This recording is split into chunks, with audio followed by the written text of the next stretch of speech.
नमस्कार। आज इस वीडियो में हम India size and location chapter को समझने की कोशिश करेंगे और इसमें मैं भुवन पोर्टल की थोड़ी हेल्प लूँगा और आपसे रिक्वेस्ट करूँगा कि आप भी उस पोर्टल को विजिट करें। पोर्टल बहुत अच्छा है और आप आसानी से जो इंडियन ज्योग्राफी की बहुत सारी बातें हैं उस पोर्टल से समझ सकते हैं। कुछ बेसिक्स की तरफ हम आते हैं। ये सारी बातें आपने क्लास 6 में पढ़ रखी है। अ, ये जो सारी चीज़ें हम देख रहे हैं, एनर्जी, मैटर, डार्क मैटर, पूरा इस ब्रह्मांड का पार्ट है और उसे हम क्या कहते हैं? यूनिवर्स। सारी सेलेस्टियल और सारी जिस तरह की भी जो बॉडीज़ आपको दिख रही है इसके अलावा, ठीक है, मैटर, डार्क मैटर सब। फिर उस यूनिवर्स में कुछ जो छोटे-छोटे ग्रुप्स बने हुए हैं, उन ग्रुप्स में जैसे जो बेसिकली स्टार के जो क्लस्टर है एक तरह के, उसमें कुछ बाकी भी सेलेस्टियल बॉडीज हो सकती है जो एक दूसरे से थोड़े थोड़े अलग है, थोड़ी डिस्टेंस है, तो उन सबको क्या कहा गया है? गैलेक्सीज कहा गया है। कॉमनली हम इन्हें कह सकते हैं कि ये स्टार्स के ग्रुप है। तो यूनिवर्स को हम फर्दर गैलेक्सी में डिवाइड करेंगे और हमारी जो गैलेक्सी है उसका नाम है मिल्की वे गैलेक्सी। बहुत सारी गैलेक्सीज है। एंड्रोमेडा एक गैलेक्सी है, इसके अलावा मैगलन, बहुत सारी गैलेक्सीज है, लेकिन हमारी गैलेक्सी का नाम क्या है? मिल्की वे। उस गैलेक्सी में बहुत सारे स्टार्स है और बहुत सारे सोलर सिस्टम है। तो हमारा एक सोलर सिस्टम है जिसमें एक स्टार को हम सन का स्टेटस दिया हुआ है हमने, और बाकी सारे उसके प्लेनेट है। तो उन प्लेनेट में एक हमारा प्लेनेट है अर्थ। अब ये यूनिक प्लेनेट है, आप सभी जानते हैं एज कि यहाँ पर आपके ऑक्सीजन और वाटर है। अब अर्थ की हम फिजियोग्राफी की बात करें तो यहाँ पे जो बड़े फिजिकल फीचर्स में आपको क्या नज़र आएगा? ओशंस और कॉन्टिनेंट। इन कॉन्टिनेंट को भी हम फर्दरली सब कॉन्टिनेंट और आइलैंड्स में भी डिवाइड कर सकते हैं, लेकिन जो बड़े फिजिकल फीचर्स है वो आपके ओशंस और कॉन्टिनेंट है। ओशंस और कॉन्टिनेंट के नेम है। बेसिकली हम अभी कॉन्टिनेंट पर फोकस कर रहे हैं। तो कॉन्टिनेंट बेसिकली आपके ये मेजर 7 कॉन्टिनेंट है। इसमें सबसे बड़ा कॉन्टिनेंट आपका एशिया है और भारत इसी में स्थित है। एशिया, फिर Africa, north America, south America, Antarctica, Europe and Australia. So Australia is the smallest continent. यहाँ पे इम्पोर्टेंट चीज़ क्या है? अंटार्कटिका को छोड़ के बाकी सारी जो कॉन्टिनेंट्स है उसमें कंट्रीज़ है, मतलब continent are further divided into countries. तो आपका यहाँ होमवर्क बन रहा है कि आप हर कॉन्टिनेंट में कितने कंट्रीज़ के नाम जानते हैं, उन्हें पॉलिटिकल मैप में समझने की कोशिश करेंगे। यहाँ पे मैं थोड़ा सा सब कॉन्टिनेंट पर फोकस कर लेता हूँ। जो बड़े लैंड मासेस है वो बेसिकली कॉन्टिनेंट है। छोटे कॉन्टिनेंट का ही पार्ट, छोटे लैंड मास जो किसी फिजिकल फीचर से कॉन्टिनेंट से अलग हो रहे हैं और वहाँ का थोड़ा कल्चर और क्लाइमेट अलग है, तो वो आपके सब कॉन्टिनेंट है। और छोटी बॉडीज़ जो चारों ओर से वाटर से घिरी हुई है वो आपकी आइलैंड्स है। तो इस तरह से हम इनको महाद्वीप, उप महाद्वीप और द्वीप कहते हैं। और एक और है आपका पेनिनसुला, जो लैंड तीनों ओर से पानी से घिरे हुए, जैसे इंडिया के कॉन्टेक्स्ट में आप देख सकते हैं, वो आपके क्या है? सब कॉन्टिनेंट, सॉरी, पेनिनसुला।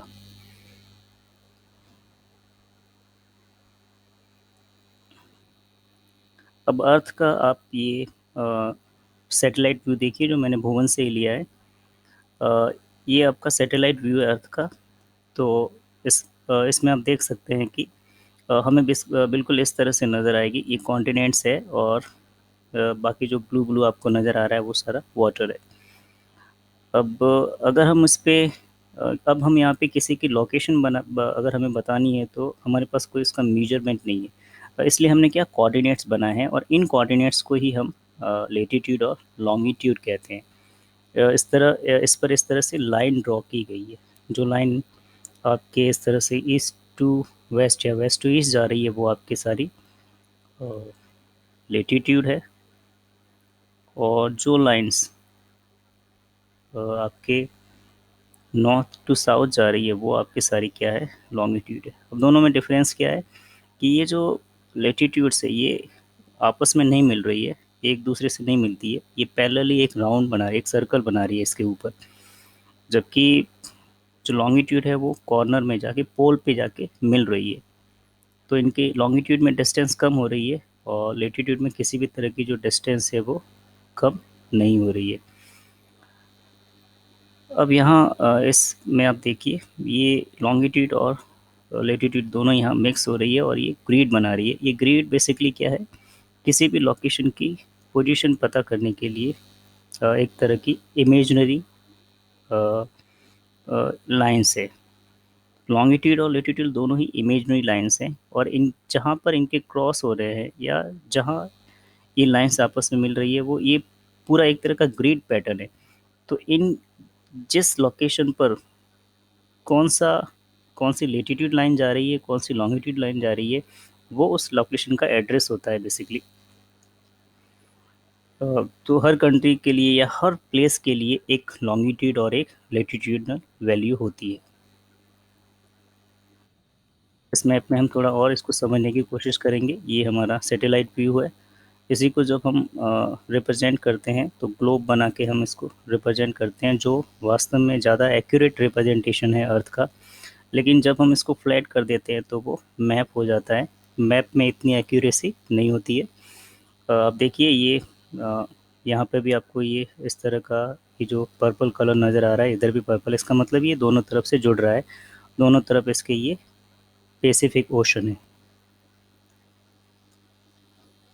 अब इसमें इसके बीच में जो लाइन जा रही है बेसिकली वो आपके इक्वेटर है, जो इस अर्थ को दो बराबर इक्वल पार्ट में बांट रही है। तो इसके ऊपर वाला पार्ट आपका नॉर्दर्न हेमिस्फेयर हुआ और इसके नीचे वाला जो पार्ट है वो आपका सदर्न हेमिस्फेयर हुआ। ठीक इसी तरह से अगर हम 0 डिग्री लॉन्गिट्यूड को ले तो इसके आपके ईस्टर्न वाला पार्ट आपका ईस्टर्न हेमिस्फेयर हुआ और वेस्ट वाला पार्ट आपका वेस्टर्न हेमिस्फेयर हुआ। इस तरह से 4 हेमिस्फेयर हुए। अब इंडिया की पोजीशन आप देखेंगे तो नॉर्दर्न हेमिस्फेयर में है और लॉन्गिट्यूड के हिसाब से आप देखेंगे तो ये आपके ईस्टर्न हेमिस्फेयर में है। फिर हम इसकी जो लोकेशनल सेटिंग है वो देखेंगे तो यहाँ से जो इसका लेटीट्यूड जा रहा है वो आप देखेंगे 0 से ऊपर की तरफ है। तो ये जो वैल्यू है वो ऑलमोस्ट कितनी है आपके 8 डिग्री 4 मिनट। और यहाँ जो इसका लॉन्गिट्यूड जाएगा वो लगभग आप देखिए 30 से ऊपर है, तो ये आपका कितना है 37 डिग्री 6 मिनट। लेकिन ये दोनों ही किस तरफ है ये हमें याद रखना है, नॉर्थ में। ये आप देखिए यहाँ पे सब नॉर्थ नॉर्थ लिखा हुआ है।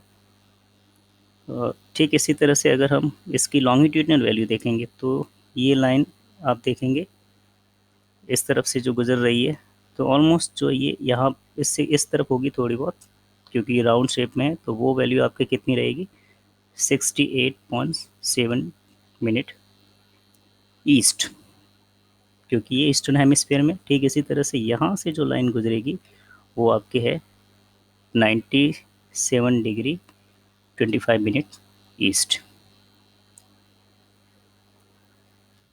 ये हमने अभी लोकेशनल सेटिंग पूरी इंडिया की समझ ली। ये डिस्टेंस भी यहाँ पे दे रखी है। अगर दोनों आपके ईस्टर्न और वेस्टर्न कॉर्नर की डिस्टेंस देखी जाए तो वो 2933 किलोमीटर है। और ठीक इसी तरह से नॉर्थ और साउथ पॉइंट की डिस्टेंस मानी जाए, अगर कैलकुलेट की जाए तो वो 2214 किलोमीटर है। ये अगर इंडिया की आप बाउंड्री की बात करेंगे, टोटल बाउंड्री जो इसकी ये डॉट डॉट में दिख रही है वो इसकी इंटरनेशनल बाउंड्री है। तो इसकी अगर बात करें पूरी इंक्लूडिंग कोस्टल बाउंड्री तो वो आपके लगभग 15,200 किलोमीटर है। और अगर केवल इस कोस्टल बाउंड्री की बात करें जो गुजरात से शुरू हो रही है और यहाँ पर आपके ये वेस्ट बंगाल तक है, तो वो आपके लगभग कितनी है 7,516 किलोमीटर। इसमें ये आइलैंड्स की जो बाउंड्री है वो भी इंक्लूड है। अगर इसको आप इसमें से हटा देंगे तो ये ऑलमोस्ट जो कोस्टल बाउंड्री है वो 6,100 किलोमीटर के आसपास रहेगी। और इम्पोर्टेंट बात इसमें, ये आपने अभी इक्वेटर देखी, ये इक्वेटर है। अब इंडिया की पोजीशन इक्वेटर से ऊपर है, तो इंडिया में से जो लाइन जा रही है वो आपकी कौन सी है, ट्रॉपिक ऑफ कैंसर। तो ये जो लाइन जा रही है आपकी इंडिया में से वो कौन सी है, ट्रॉपिक ऑफ कैंसर। ये इंडिया के 8 स्टेट में से गुजर रही है। आप इंडिया के पॉलिटिकल मैप में से देखेंगे, आप आराम से देख सकते हैं, यहाँ से गुजरात, राजस्थान, मध्य प्रदेश, छत्तीसगढ़, यहाँ इस ये जो त्रिपुरा, मिजोरम है, उनमें से ये भी गुजर रही है। तो इस तरह से ये किस बात को डिनोट करती है, इस बात को डिनोट कर रही है कि ये आप अगर हीट जोन देखेंगे तो यहाँ इक्वेटर से ऊपर 23.5 नॉर्थ तक आपका टॉरिड जोन है, मतलब यहाँ पे गर्मी ज़्यादा पड़ती है। तो इंडिया का ये वाला जो पोर्शन है वो पूरा किस में है, एक तरह से टॉरिड जोन में है। और इधर से इक्वेटर से इस ट्रॉपिक ऑफ कैंसर से ऊपर वाला जो जोन है वो आपका टेम्परेट जोन में, मतलब इस तरफ गर्मी आपके कम पड़ रही है। तो यहाँ हम इतना भी समझ सकते हैं कि जो इंडिया में जैसे जैसे आप ऊपर की तरफ जाएंगे गर्मी थोड़ी सी आपके कम होगी।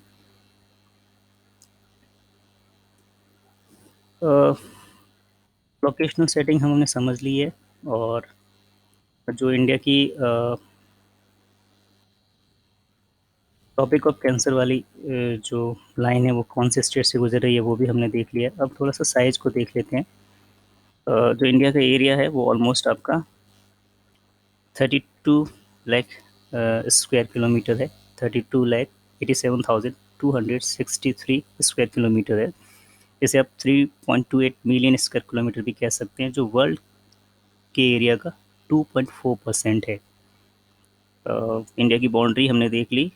जो टोटल लैंड बाउंड्री है वो उसकी अगर उस पर आप चलेंगे तो वो 15,200 किलोमीटर है, और जिसमें कोस्टल बाउंड्री आपकी 7,516 किलोमीटर है। अगर पॉपुलेशन के हिसाब से देखें, अगर 2011 का सेंसस देखें तो इंडिया की पॉपुलेशन वर्ल्ड की पॉपुलेशन का 17.5% है, जो अब जाके ऑलमोस्ट अब आने वाले समय में 18% तक हो जाएगा।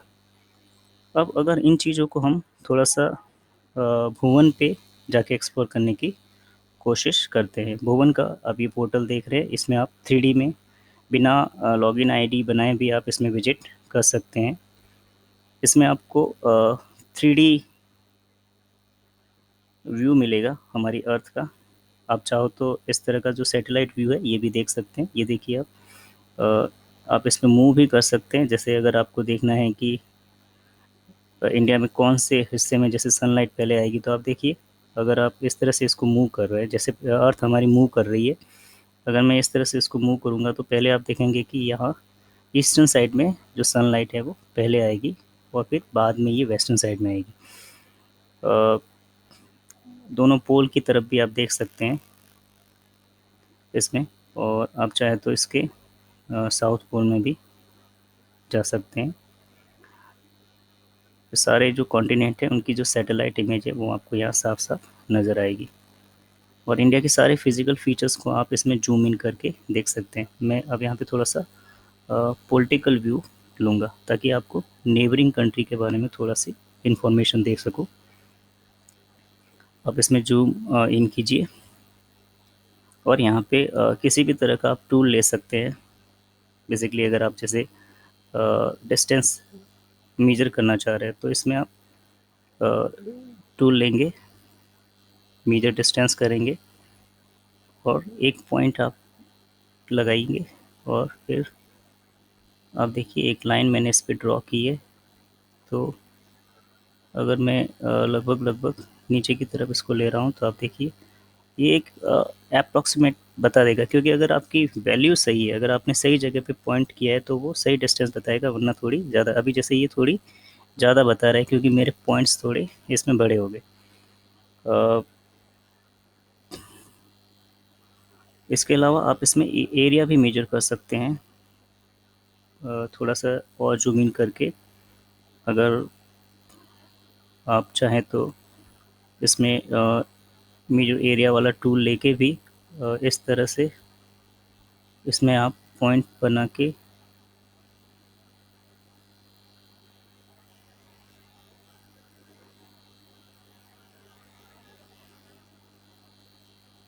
एरिया को भी इसमें आप मूव, जैसे मैंने इसमें अभी बहुत सारे इसमें पॉइंट बनाए थे। तो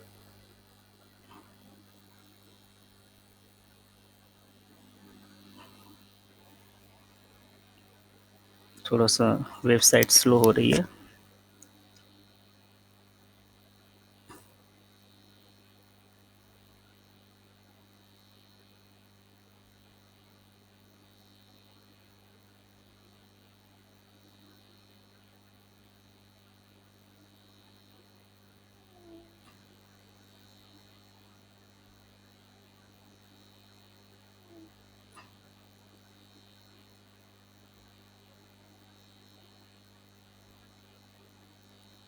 आप इसमें इस तरह से जो एरियाज़ है उसको भी मेजर कर सकते हैं। अगर आपकी जो एक्यूरेसी है, जितना इसमें आप प्रैक्टिस करेंगे आपकी एक्यूरेसी है वो बढ़ती जाएगी। मैं थोड़ा सा इसमें प्रैक्टिस एक बार वापस कर रहा हूँ।